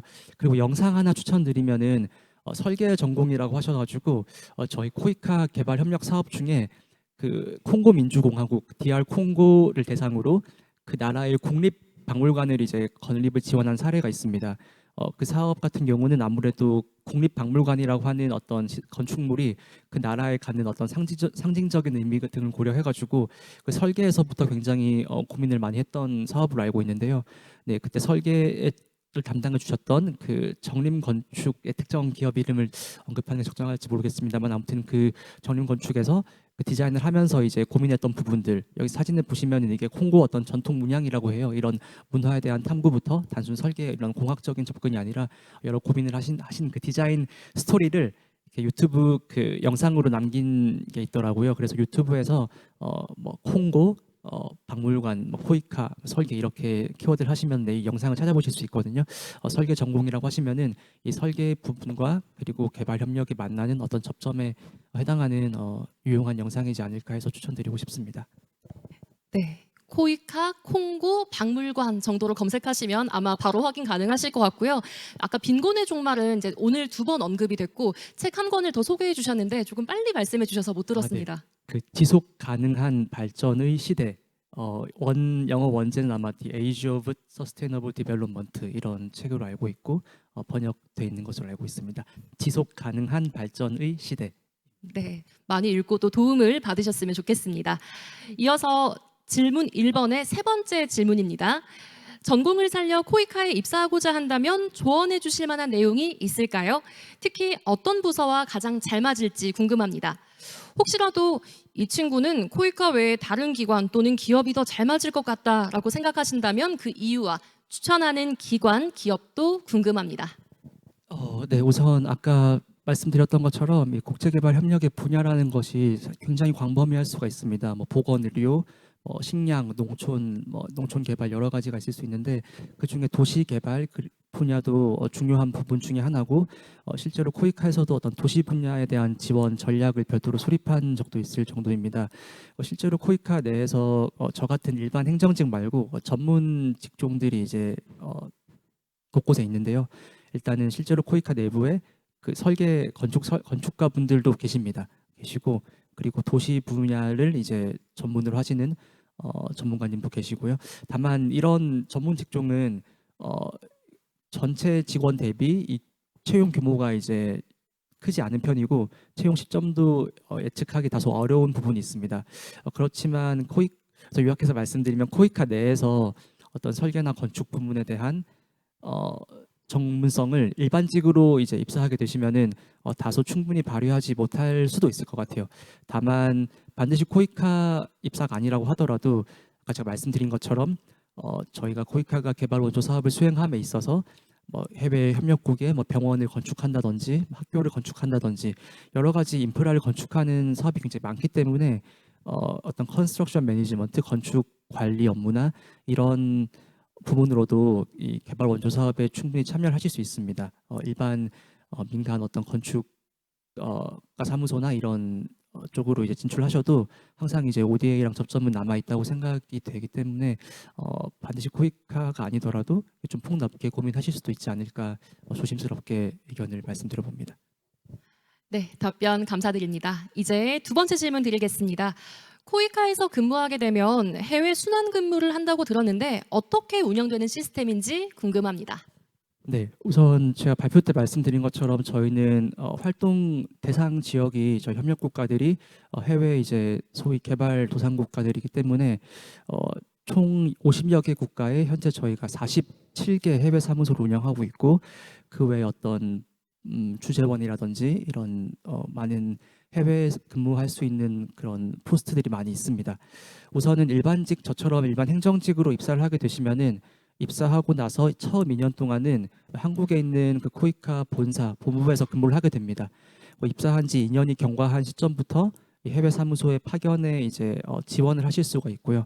그래서 선정이 되면은 통상 이제 2년 내지는 3년 정도로 이제 평균 기간을 이제 해당 국가에서 근무를 하시고 임기가 마치게 되면은 다시 한국 본부로 복귀해서 또 국내 근무를 이어가다가 다시 한번 또 해외를 지원할 수 있습니다. 이런 식으로 순환해서 한 번은 한국에서 한 번은 다른 협력 국가에서 근무하는 이런 순환 근무제가 운영이 되고 있습니다. 네, 말씀 감사합니다. 이어서 현장 질문을 좀 받아보겠습니다. 정말 많은 분들이 정말 다양한 질문을 주셨는데 시간 여건상 답변에 공통점이 좀 많을 만한 질문을 일단 선정을 했습니다. 모든 질문에 또 답변을 드릴 수 없다는 점은 미리 양해를 좀 구하겠습니다. 일단 공통 질문으로 들어가 보겠습니다. 조금 내려주시겠어요? 네, 공통 질문인데요. 지금 질문이 4가지가 나왔는데요. 네, 첫 번째 질문으로 좀 드리겠습니다. 학과가 사실 크게 연관된 학과가 아닌데 국제개발 협력 분야에서 제가 활동을 하게 될 수 있을지 가능성이 크게 보이진 않는 것 같습니다. 네. 편입을 이용하는 등 관련 학과를 졸업해서 관련 전문성을 좀 쌓아야 할까요? 라는 질문입니다. 사실 학과와 하는 일이 좀 매칭이 안 되는 경우도 많지만 이 분야에선 또 어떨지 고민하는 이 분의 질문인 것 같은데요. 어느 분께서 답변을 좀 가능하실까요? 네, 지정하겠습니다. 이길석 과장님께서 답변 부탁드립니다. 제가 감히 말씀드리겠습니다. 우선은 좀 조심스럽긴 한데요. 이게 전공 선택이나 이런 그러니까 지금 편입이라고 하시면은 굉장히 큰 변화일 수 있는데 그 편입이라는 제도를 통해서 선택하신 그 전공이 명확하게 또 본인이 어떤 생각하셨던 게 아닐 수도 있고 이런 게 있기 때문에 제 생각에는 현장 경험을 먼저 좀 해보시는 게 어떨까 순서를 예를 들어서 아까 해외 봉사 어떤 게 있냐고 사회자님께서 말씀 주셨는데 저희 코이카에서 이제 운영하고 있는 WFK 해외 봉사단 제도도 있고요. 그리고 코이카 해외 사무소나 저희 해외 재외 공간 대사관이라고 하죠. 거기서 이제 흔히 말하는 인턴으로 근무할 수 있는 YP 제도가 있습니다.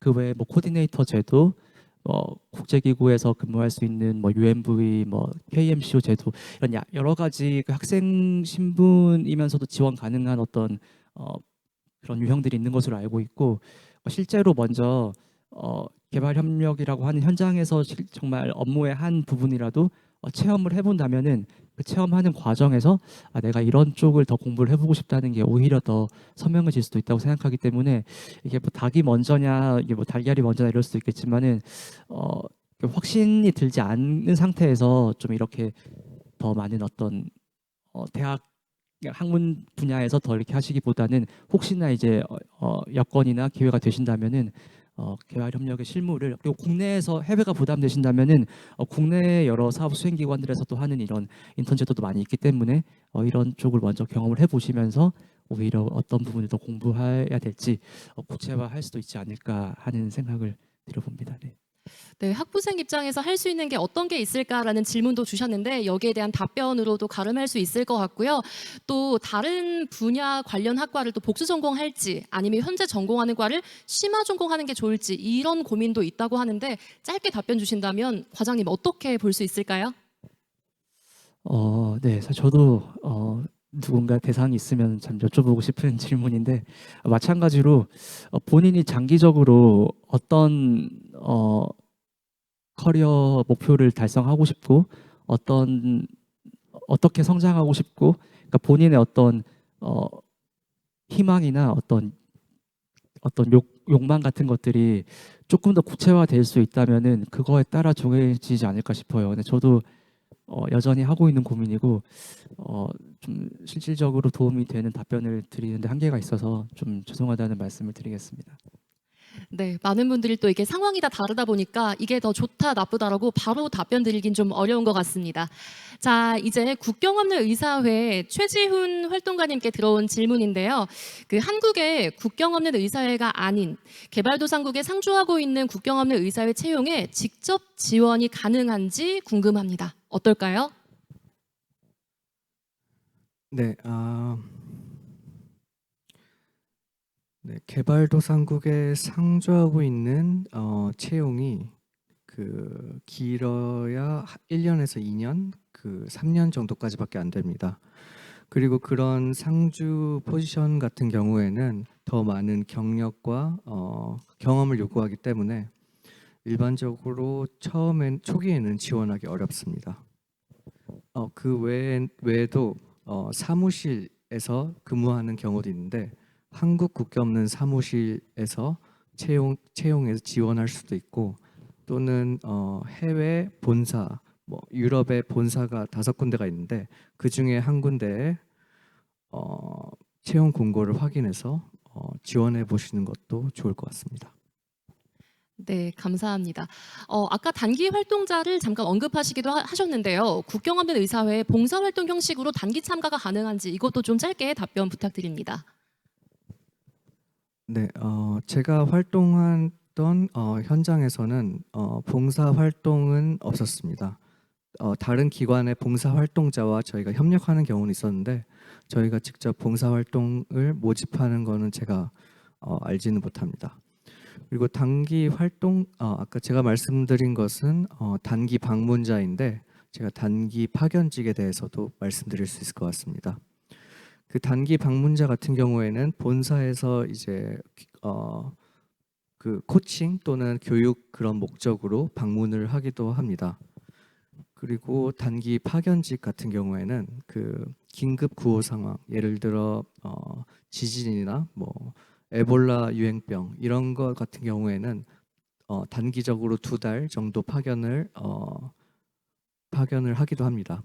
그 이유는 그런 긴급 구호 상황에서는 현장에 가면 정말 아무것도 없기 때문에 정말 견뎌야 하는 그런 생활 수준이 아주 낮아서 단기적으로 파견을 합니다.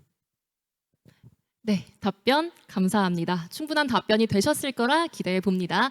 자, 두 번째로 현대경제연구원의 우리 연구위원님 이승준 연구위원님께 질문이 들어왔는데요. 농촌 경제학 분야에 관심을 갖고 있다고 하셨습니다. 이 분야를 중점적으로 다루는 기관이 또 있을 수도 있을 텐데 이곳이 아니라 현대경제연구원을 선택하신 이유가 궁금하다라는 질문입니다. 네, 현대경제연구원에 대해서 아까 소개를 드렸었는데요. 현대경제연구원은 조금 뭐랄까요, 순수하게 어떤 연구만을 하는 기관이라기보다는 어떻게 하면은 현재 사회 문제들을 좀 해결할 수 있고 또 민간 기업들이 의사결정을 할 수 있도록 혹은 좋은 사업들이 기획될 수 있도록 그런 컨설팅 역할을 하는 부분도 강합니다. 그래서 연구만이 아니라 실제 컨설팅까지 하는 그런 강점을 지니고 있기 때문에 그리고 농업 분야 연구 기관 중에서 ODA 사업을 적극적으로 수행하는 기관이 굉장히 드뭅니다. 굉장히 드물고 그래서 현대경제연구원을 통해서 앞서 말씀드렸던 그런 연구나 컨설팅, 문제 해결 위주의 그런 것들을 하기 위해서 현대경제연구원을 선택했습니다. 네, 아마 이 질문에 대한 답변을 들으셨으면 만약 저라면 그 지원 동기에 이 말씀을 적을 것 같아요. 네, 현대경제연구원에서 ODA 사업을 수행하면서 데이터를 또 분석할 때도 많지 않겠습니까? 현장에서 어떻게 1차 데이터 자료를 확보하는지 그리고 데이터 분석에 어떤 프로그램을 활용하는지 궁금합니다. 네, 제가 아까 그 코이카 전략적 민간협력 사업으로 케냐에서 수행하는 과제를 소개드리면서 저희가 성과 관리와 연구를 하고 있다고 소개를 드렸는데요. 그 시간 관계상 많은 내용들을 전달할 수가 없었는데 지금 이 기회에 조금 더 설명을 드리자면 저희가 나로이랑 카자도라는 2개의 카운티를 대상으로 하는 사업이고 수혜자들 중에 저희가 샘플링을 통해서 우리 사업 수혜자 900가구를 우리 실험군으로 선정을 했고 우리 사업에 참여하지 않는 지역 그 2개 지역 내 이제 조금 다른 지역에 한 400가구를 대상으로 이렇게 샘플을 선정을 했습니다. 그래서 이 2개 집단을 그 사업 시작 시점이랑 종료 시점 그리고 아마 다음 페이지로 넘어갔을 때도 조사하면서 그 변화를 측정하게 될 텐데요. 어떤 프로그램을 쓰고 있냐라고 답변을 드리자면은 좀 더 설명드리면 저희가 현지에 컨설턴트들을 계약을 했고요. 그 컨설턴트들이 저희가 디자인한 연구 계획과 그리고 서베이 퀘셔네어를 가지고 그 사업 수혜지 근처에 애니메이터들을 고용을 했습니다. 그들을 대상으로 우리 퀘셔네어에 대해서 교육을 하고 사업 목적이나 그 서베이 목적에 대해서 교육을 했고요. 그 분들은 서베이 CTO라는 프로그램을 통해서 그 휴대폰에 설치를 하고 그래서 이제 현장에서 이제 입력을 하시는 겁니다. 그러면은 그 서베이 CTO 프로그램을 통해서 업로드가 되고 그러면 연구자들이 이제 그것들을 보면서 분석을 하게 되는 거고요. 그 아마 어떤 프로그램이냐 분석하는 프로그램 말씀하신 것 같은데 저희 뭐 스테이타 쓰고 있고요. 네, 앞서 말씀드렸던 것처럼 서울대와 공동 연구하고 있습니다. 네, 감사합니다. 자, 이제 마지막으로 코이카에 대한 질문이 또 들어왔는데요. 질문이 많이 들어왔는데 한 두 가지만 여쭤보겠습니다. 두 가지 여쭤보겠습니다. 네, 첫 번째, 코이카에서 근무하시면서 어떤 점이 특히 좋으셨는지 궁금합니다. 네. 우선은 저희 코이카는 이제 외교부 산하 공공기관이다 보니까 우리 한국 정부의 이제 개발 협력 이제 그 거버넌스상 이제 외교부가 무상 원조 부분을 총괄을 하게 돼 있고 그 중에서도 저희 코이카가 상당 부분을 차지하고 있습니다. 그러다 보니까 저희 함께 계신 이제 전문가분들처럼 정말 다양한 부분에서 종사하고 계시는 분들과 접점이 있고 협력할 기회가 많이 있기 때문에 평상시에 제가 알지 못했던 세계를 좀 간접적으로 많이 경험하게 되는 효과가 있는 것 같고요. 그리고 제가 해외 사무소에서 근무할 때의 경험인데 아까 저희 활동가님께서도 말씀해 주셨지만은 저희 봉사단 분들이 정말 사명감을 갖고 열심히 정말 존경스러운 마음이 들 정도로 그런 활동하시는 모습을 이렇게 간접적으로 이렇게 경험해볼 바라볼 수 있는 기회가 있었습니다. 그럴 때 정말 참 많은 감동을 받게 됐던 것 같고 그런 그러니까 현장에서 개발 협력의 현장에서 정말 다양한 주체들을 바라볼 수 있는 기회가 있고 그런 과정을 통해서 많은 걸 느끼고 감동했던 그런 순간들이 참 좋았던 것 같습니다. 네, 감사합니다. 또 두 번째 질문 드리겠습니다. 봉사단에 대해서 궁금한데요. ODA 개발 협력 분야에서 일하려면 국내 경력이 1년 이상 어디에 있어야 하나요? 찾아보는데 정보가 너무 많고 그러다 보니까 찾기가 좀 힘든 것 같습니다. 네, 봉사단에 대한 질문인데요. 사실 봉사단도 저희가 유형이 굉장히 많습니다. 일반 봉사단부터 해서 어떤 시니어 봉사단, 뭐 자문단, UNV 여러 가지 종류가 많이 있는데 사실 이런 봉사단 유형마다 그 요건이 다른 것으로 알고 있습니다. 국내 경력 1년 이상이라는 건 아마 그 중에 하나의 어떤 요구 조건이었던 것 같은데요. 제가 이 부분은 지금 정확하게 인지를 못하고 있는데 일단 좀 일반적으로 말씀을 드리면 그 봉사단에 대해서도 그 저희 코이카의 그 유튜브 공식 채널 중에 봉사단만 전문을 하는 채널이 있고 이 모집 선발과 관련된 다양한 어떤 딱딱한 컨텐츠 외에도 이렇게 재미있게 꾸미는 컨텐츠도 많이 있거든요. 그리고 그렇게 한번 찾아보시고 더 직접적으로는 그 봉사단 모집 공고에 보시면은 하단에 이렇게 담당자 연락처나 이메일이 있을 거예요. 그쪽으로 한번 문의를 해보시면은 보다 정확하고 빠르게 확보를 하실 수 있을 것 같습니다. 제가 이 자리에서 바로 지금 인지를 하고 있지 못하는 내용이라 즉답드리지 못하는 부분은 좀 양해를 부탁드리겠습니다. 네, 이게 또 현장의 묘미 아니겠습니까? 또 찾아보고 또 살펴보다 보면 궁금증이 또 해소되지 않을까, 어떻게 찾아보면 되는지 말씀해 주셨습니다. 감사합니다. 자, 이제 마지막으로 당신의 길을 꿈꾸는 후배들에게 해주고 싶은 조언을 한 말씀씩 부탁드리겠습니다. 연구 분야 전문가이신 연구위원 김승준님부터 말씀 부탁드리겠습니다. 네, 오늘 그 현장 질문에서도 일부 확인할 수 있었는데 경력 고민하시면서 내가 국제개발 협력 분야 쪽에서 일을 해야 될지 아니면 이 분야가 아닌 데서 일해야 될지라고 이분법적으로 생각하게 되는 경우도 많이 있는 것 같습니다. 저도 그랬었고요. 그런데 그게 아니라 아까 우리 코이카 과장님께서도 말씀해 주셨지만 민간이나 코이카가 아닌 그 정부기관이 아닌 곳에서도 전문성과 경력을 쌓고 그걸 가지고 이제 ODA 사업을 하면 되는 거기 때문에 또 그런 분들도 많이 있고요. 오히려 또 거기서 기회가 많을 수도 있는 거라서 질문의 포커스를 조금 바꿔서 내가 어떤 걸 내 핵심 역량으로 가져가고 싶은가, 그리고 나는 국제개발 협력 분야에서 무엇을 하고 싶은가에 대해서 고민을 하시면 좋을 것 같습니다. 그리고 이제 분야에 대한 고민들도 많으실 텐데 우선은 인풋이 좀 많아야 되는 것 같습니다. 이 얘기는 다양한 시행착오도 겪어야 될 거고 오늘 이런 자리에도 많이 참여를 하셔야 되고 또 책이나 다양한 정보들을 접하면서 이런저런 생각들이 쌓이게 되면은 그때 내가 어떤 걸 하고 싶구나라는 부분이 조금 더 드러나는 것 같고, 그렇게 100% 확신은 들지 않지만 그렇게 해서 결정을 내리고 하나의 문을 열고 나면 그리고 또 다른 기회들이 펼쳐지는 것 같습니다. 조금 더 이제 세부적인 선택들을 할 수 있게 되는 거고요. 그렇기 때문에 이제 너무 고민에 흔들 의자에 오래 있지 않으셔도 될 것 같습니다.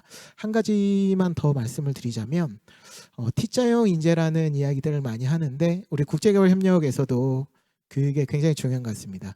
가령 농업 쪽 프로젝트만 하더라도 하나의 프로젝트가 기획되고 수행되기 위해서는 다양한 전문성이 필요합니다. 우리 코이카에서 하시듯 다양한 행정 지원이나 기획 이런 업무들이 필요하면서 분야별 전문가들도 필요하고 건축을 필요한 전문가들도 필요하고 역량 강화 외에도 정책 연구 다양한 전문가들이 필요한데요. 이 분들과 협력을 하면서 나도 이제 한 명의 전문가로서 일을 해 나가게 될 텐데 그러려면은 그 나만의 핵심 역량 강점을 가지고 있어야 되고요. 그걸 바탕으로 이렇게 주변 분들과 협력해 나가는 그런 역량이 필수적으로 필요한 것 같습니다. 네, 감사합니다. 네, 감사합니다. 이분법적 사고를 버리고 그리고 다양한 책과 지식을 통해서 지식을 또 많이 얻어서 많은 생각을 하시면 또 좋은 결과가 있지 않을까라는 생각이 듭니다. 자, 이어서 최지훈 활동가님 말씀 부탁드립니다.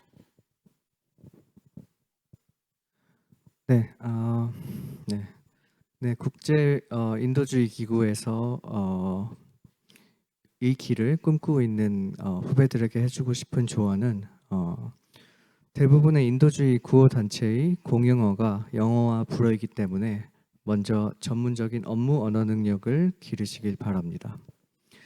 그리고 거기에 지원하고자 하는 직무의 전문성을 기르신다면 인도주의 구호 단체의 활동가가 될 수 있습니다. 여기서 제가 기억해야 할 것이라고 말씀드리고 싶은 것은 컴포트 존에서 벗어날 각오, 인도주의 가치관과 사명감, 그리고 구호 활동에 기여를 할 수 있다는 마음가짐을 꼭 가지시기를 바랍니다.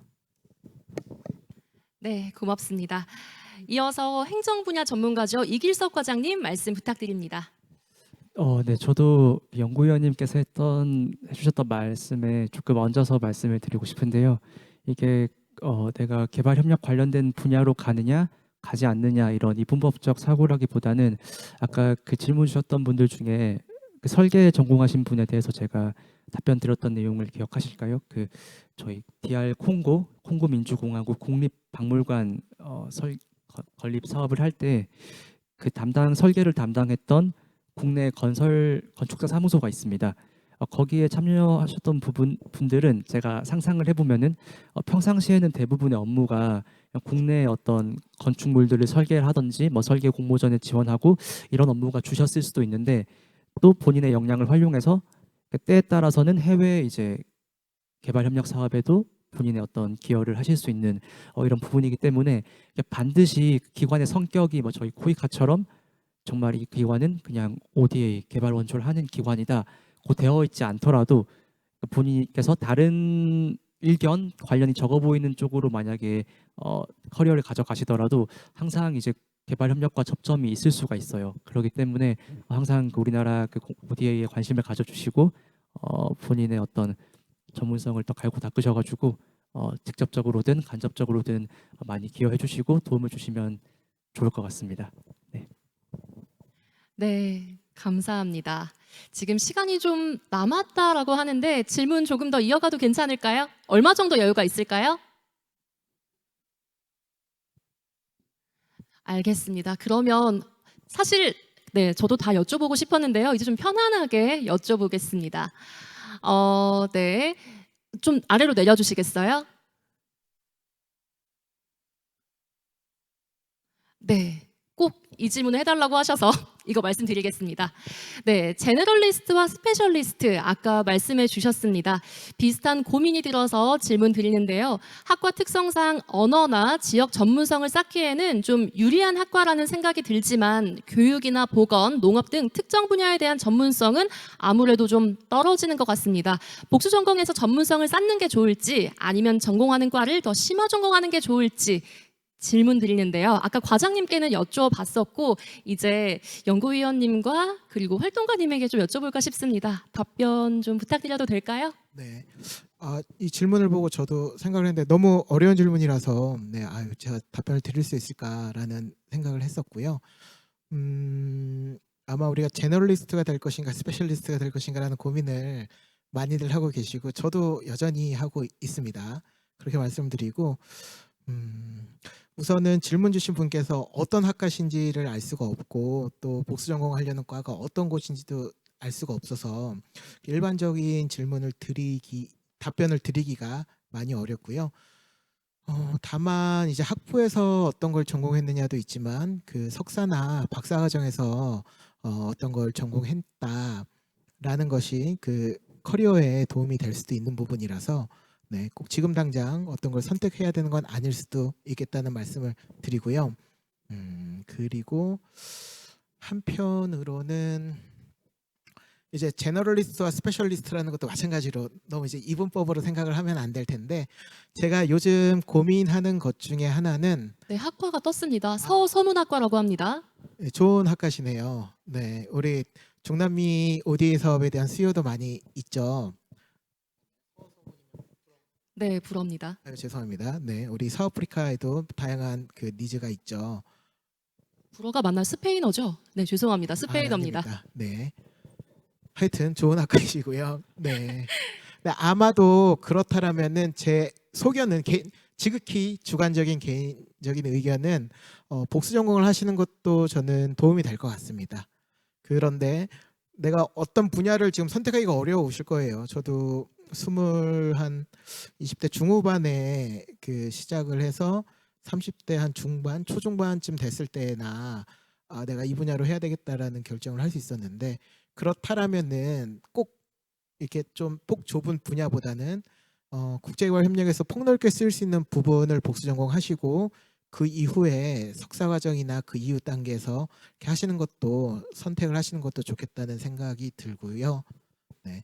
꼭 이제 제너럴리스트와 스페셜리스트에 대한 고민을 하면서 한편으로 제가 요즘 드는 생각은 나는 농업을 나의 스페셜티로 가져가는 걸까? 혹은 나는 농업 쪽의 제너럴리스트라고 하는 게 나에게 맞지 않을까라는 고민을 하는데요. 예를 든다면 농업도 생산부터 수확 후 관리나 뭐 마케팅 그 전후방단계까지도 다양한 일들이 있는데 사실 한 분야의 전문가라고 하면은 예를 들어 쌀 전문가다 쌀만 30년을 하셨어요.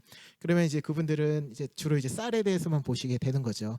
그런데 이제 그런 분들의 주시는 의견이나 전문성의 피드백도 반영을 하고 또 이제 다른 뭐 예를 들어서 가치사슬 중에 수학 후 관리나 이쪽에서 하시는 그 피드백도 반영을 하고 그렇게 하면서 이거를 OD 사업화 될 수 있도록 만들고 그게 잘 될 수 있도록 뭐 기획이나 실행을 해 나가는 쪽에 대한 그런 전문성 또한 크게 필요하지 않을까. 요즘 그런 고민들을 좀 하고 있습니다.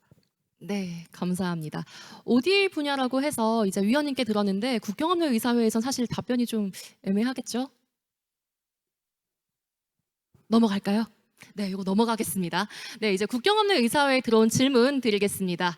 네, 현장직 채용에 있어서 가장 중점적으로 찾고 있는 지원자의 강점이 궁금합니다. 아까 다양한 역량들에 대해서 말씀해 주셨는데 거기에 구체적으로 좀 덧붙여 주셔도 괜찮고 아니면 새로운 강점에 대해서 말씀해 주셔도 좋겠습니다. 네, 저희 국경의사회 한국 사무소에서는 그 언어 능력과 스트레스 관리 능력을 가장 중요시한다고 들었습니다. 제가 개인적으로 생각하기에도 언어 능력이 정말 중요하고 그리고 지원하고자 하는 직무에 대해서 전문성 또는 경험이 있다면 그것이 초기에 현장직 채용에 있어서 강점이 될 것 같습니다. 네, 다른 부분들은 좀 부딪히면서 배워야 될 부분들도 사실 좀 있을 것 같은데 언어 영역은 이 안에서 좀 준비할 수 있는 영역이지 않을까라는 생각도 들거든요. 어느 정도로 좀 잘 해야 하나요? 네, 국경 없는 의사회 현장직에 나가 보면은 한국어를 쓸 기회가 거의 없습니다. 주로 영어 또는 불어가 공용어이기 때문에 그 언어로 소통하고 업무를 수행하고 보고서를 작성하고 이래야 되기 때문에 뭐 업무적으로 소통할 수 있는 능력 정도면 될 것 같습니다. 네, 업무적으로 소통할 수 있을 정도로 좀 능숙해야 한다. 이 점을 말씀해 주셨습니다. 이어서 현대경제연구원 연구위원님께 질문이 또 들어왔습니다. 네, 최근 현대경제연구원에서 중점적으로 두고 있는 사업이 무엇인지 궁금합니다. 그리고 인턴을 하면서 어떤 점을 배울 수 있을지도 여쭤보고 싶습니다. 네, 저희 현대경제연구원은 그 OD 사업을 이제 수행한 지 그렇게 역사가 길지는 않습니다. 그래서 하나하나 제도를 만들고 또 중점 분야를 그 개척해 나가는 중이고요.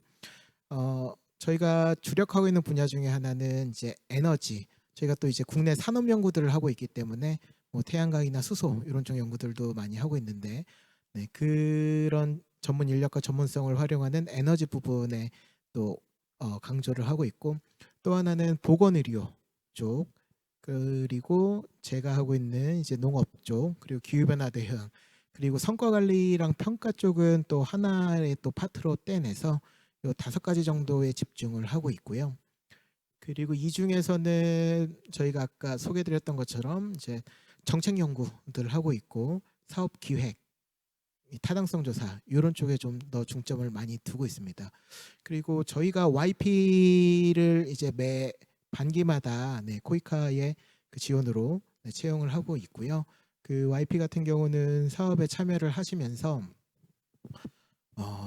다양한 일들을 하시죠. 연구에도 직접 참여하시고 또 우리 그 발주처에서 필요로 하는 행정적인 부분들도 또 많이 있죠.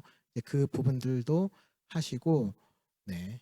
그리고 또 이제 커뮤니케이션 하는 부분들, 이제 관계 기관들이나 아니면 또 내부적으로나 그런 부분들을 배울 수 있고요. 이 부분들은 어떤 일을 하든 다 필수적으로 필요한 것들이고 또 특히 OD 사업들을 함에 있어서는 매우 중요한 부분들입니다. 사실 인턴을 하게 되면은 괜히 시간만 버리고 오는 거 아닌가 뭐 그런 걱정을 사실 지원자들이 많이 하거든요. 연구원에서 그런 일은 없다라고 실무에 좀 가깝게 갈 수 있다 이렇게 생각하면 될까요? 네, 그렇게 하면은 저희 기관 차원에서 굉장히 큰 손해고요.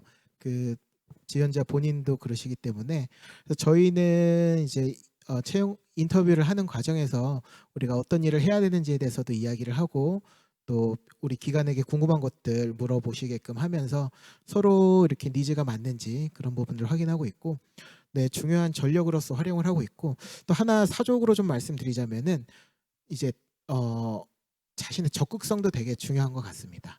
네, 그래서 조금이라도 더 이제 배운다던가 질문을 한다던가 그러는 것도 중요한 것 같습니다. 네, 감사합니다. 자, 또 현대경제연구원에 또 질문이 또 있다고 합니다. 위원님께. 분야별 국내 전문기관 발굴 그리고 관리할 때 민간과 공공기관 중 현대경제연구원은 어느 쪽에 방점을 두고 있는지도 여쭤보고 싶습니다. 양쪽 다입니다. 양쪽 다인데 먼저 이제 민간 쪽에 대해서 말씀드리자면은 OD 사업들이 제가 하고 있는 이제 농업 쪽도 마찬가지지만 점점 세분화되는 것 같습니다. 사업 목적이나 사업 구성이나 예전에는 조금 포괄적으로 지원을 해주는 개념이었다면은 지금 조금 더 전문적인 지식을 가지고 특정 문제를 해결하기 위한 그런 사업들이 기획이 되고 있기 때문에 저희 현대경제연구원 혼자서 할 수 있는 사업들에는 좀 제약이 있고 결국에는 그 파트너들과 같이 일을 해야 되는 거고요. 네, 그렇기 때문에 우리 코이카에서도 그렇고 SDG에서도 그렇고 파트너십을 강조하고 있다라고 이해를 하고 있습니다.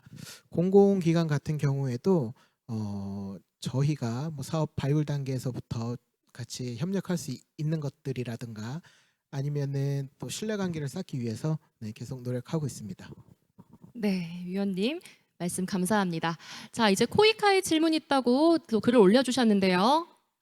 볼리비아에 일정 기간 동안 근무하셨다고 하셨는데 코이카 직원에겐 이렇게 외국에서 꽤 오랜 기간 일하게 되는 게 흔한가요? 아니면 과장님의 부서 특성상 그런 건가요? 라는 질문입니다. 네, 코이카 일반 행정직, 흔히 말하는 공채로 이제 입사를 하시게 되면은 굉장히 흔하다고 말씀드릴 수 있을 것 같습니다. 부서 특성하고는 관련이 없고요.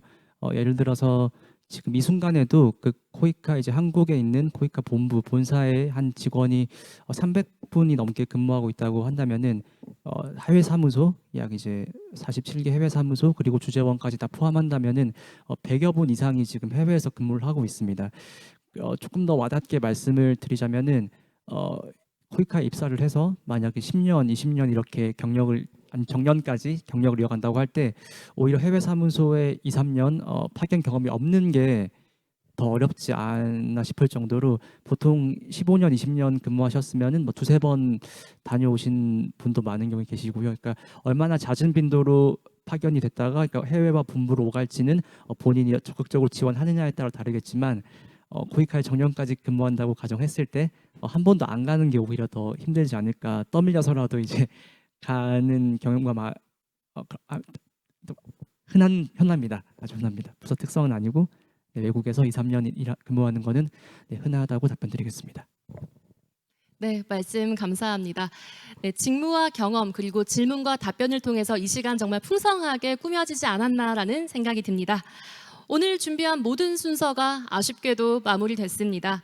2024년 코이카 개발협력 경험 공유 프로그램에 함께해 주신 현직자 여러분 그리고 시청자 여러분 모두 감사합니다. 이번 행사를 통해 국제개발 협력 분야에서의 다양한 역할과 경험을 공유하며 각 직군을 이해하는 시간이 됐길 그리고 여러분이 오늘의 이야기를 통해서 영감을 받고 또 국제개발 협력 분야에서 본인의 길을 찾아가는데 많은 도움이 되셨길 진심으로 바랍니다. 또한 방금까지 여러분께서 보내주신 이 많은 질문들로 정말 풍성한 이야기, 풍부한 이야기 나눌 수 있었는데요. 예정된 시간 관계상 모든 질문에 답변을 다 드리지 못한 점은 다시 한번 양해 말씀드립니다. 마지막으로 코이카 개발협력 커리어센터는 언제나 여러분들의 개발협력 분야에서의 성공적인 커리어를 응원하고 있습니다. 커리어센터에서는 하반기에도 다양한 활동과 프로그램으로 여러분들을 찾아뵐 예정이니까요. 글로벌 인재분들의 많은 관심과 사랑 부탁드립니다. 오늘 행사의 피드백 설문조사가 곧이어 발송될 예정입니다. 작성해 주시면 향후 프로그램 개선에 큰 도움이 될 예정입니다. 함께해 주신 여러분 감사합니다. 그럼 저는 여기서 인사드리겠습니다. 모두 감사합니다.